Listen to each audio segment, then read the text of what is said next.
영원한 수출 1등 반도체가 주춤한 사이 자동차 수출이 사상 최고치를 기록해 우리나라 수출 품목 1위로 떠올랐습니다. 하지만 전 세계적으로 차를 실는 운반선이 부족한 상황이라 몇몇 업체들은 운반선을 구하지 못해 수출을 못하는 상황도 벌어지고 있습니다. 자세한 내용 산업부 신재근 기자와 알아보겠습니다. 신 기자, 이 자동차 수출이 얼마나 잘 되길래 운반선이 부족한 겁니까?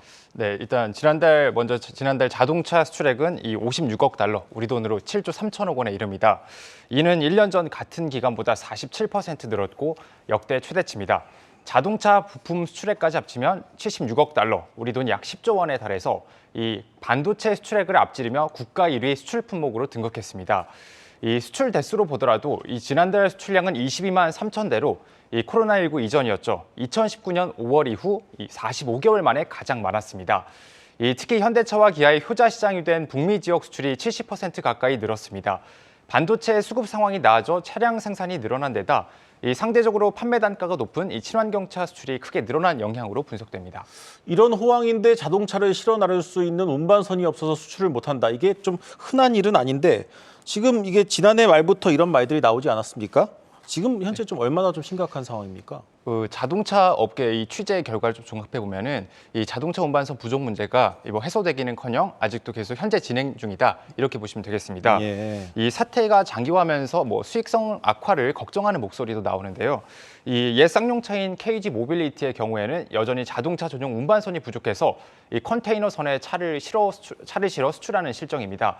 이 컨테이너선은 자동차 전용 선박이 아니다 보니까 이동하는 과정에서 차량의 흠집이 발생할 수도 있습니다. 이 르노코리아 역시 모기업 르노그룹과 물류 문제에 대해 지원 방안 등을 논의하고 있지만 언제까지 지원에 의존할 수만은 없다고 보고 있습니다. 이처럼 KG 모빌리티와 르노코리아 등 수출 물량이 상대적으로 적은 회사의 어려움이 더 컸습니다. 이 KG 모빌리티와 르노코리아의 수출 물량은 한 달에 3,000에서 5,000 대 정도로 만 대 단위로 수출하는 다른 회사와 비교했을 때 적은 편입니다. 일반적으로 해운사는 이 선박회사와 용선 계약을 맺어 배를 빌린 다음 이 자동차 회사로부터 운임을 받고 차를 운송해 주는데요. 이 현대글로비스처럼 해운사가 직접 운반선을 보유하고 있는 경우도 있습니다. 이 해운사 입장에선 차를 많이 실을수록 더 많은 이익을 거둘 수 있습니다. 마치 고속버스에 승객이 많이 타면 탈수록 돈을 더 버는 것과 같은 이치죠. 현대차와 기아는 그룹사인 현대글로비스와 최소 1년 혹은 2년 단위로 장기 운송 계약을 맺고 있는 만큼 이 운반선 부족 영향을 덜 받는 것으로 파악됩니다. 다음으로 한국제임은 아직까지 배를 못 구해서 수출 차질이 발생하지는 않고 있지만 이 사태가 길어지면 물류비 상승 등을 염려하는 분위기 등이 감지되고 있습니다. 이게 수출이 늘어서 운반선이 부족한 거라면 좀 행복한 비명이라고 할 수도 있겠는데 또 다른 이유도 있다고요?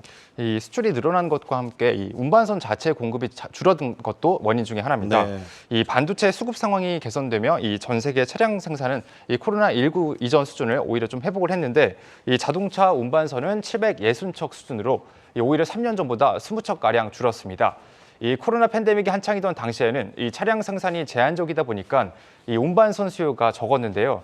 따라서 신규 운반선 발주도 거의 없다시피 하면서 현재 공급 부족의 직접적인 이유가 되고 있습니다. 여기에 중국이 자동차 운반선 계약을 대부분 따내는 점도 원인 중에 하나입니다. 앞서 언급한 것처럼 해운사는 차를 많이 실으면 실을수록 더 많은 이윤을 낼 수 있는데 이 중국은 차 수출 규모 면에서 우리보다 월등히 앞서 있기 때문에 계약에 유리한 것이 사실입니다. 이 중국은 지난해 총 311만 대의 자동차를 수출해서 세계 2위 자동차 수출국이 됐습니다. 이 국제해사기구 IMO의 선박 환경 규제도 공급 부족을 부추겼다는 분석인데요. 국제해사기구 규제에 따라 온실가스를 많이 배출하는 오래된 배들은 퇴출 대상입니다. 이 자동차 운반선 대부분이 설령 15년 이상 선박으로 알려졌습니다. 이 업계 관계자는 퇴출되는 자동차 운반선이 더 늘어나고 이 배를 새로 건조하는 데 2년 이상 걸리는 점을 감안하면 이 같은 운반선 공급 부족이 2025년까지 이어질 것으로 전망했습니다. 여러 가지 복합적인 이유가 있는데 운반선이 부족하니 당연히 자동차 회사들이 배를 빌리는 비용이죠. 용선료도 크게 뛸 수밖에 없겠습니다. 맞습니다. 먼저 지난 2020년부터 용선료의 추이를 하나 보시겠습니다. 이 자동차 운반선 한 척의 하루 용선료는 지난 2020년 14,063유로에서 지난해 21,688유로까지 오른 데 이어 현재는 23,000유로까지 급등했습니다. 네. 배를 빌리기 위한 경쟁이 과열되면서 용선료가 3년 만에 60% 넘게 오른 겁니다. 용선료가 상승했다는 것은 이 완성차 업체들이 해운사에 지불하는 이 운임료 역시도 그만큼 혹은 그 이상 올랐다는 것을 의미합니다. 이 경우 자동차 회사 입장에선 비용을 더 많이 지불하는 것이기 때문에 수익엔 그만큼 부정적입니다. 현대차와 기아처럼 장기 계약을 맺고 있는 회사들도 이 당장 운임이 오르는 것은 아니지만 앞으로 재계약 시점에 운임이 오를 확률이 높습니다. 물류비가 오르면 자동차 회사는 수익성을 방어하기 위한 수단으로 이 차 가격을 인상할 가능성도 있습니다. 네, 잘 들었습니다. 산업부 신재근 기자였습니다.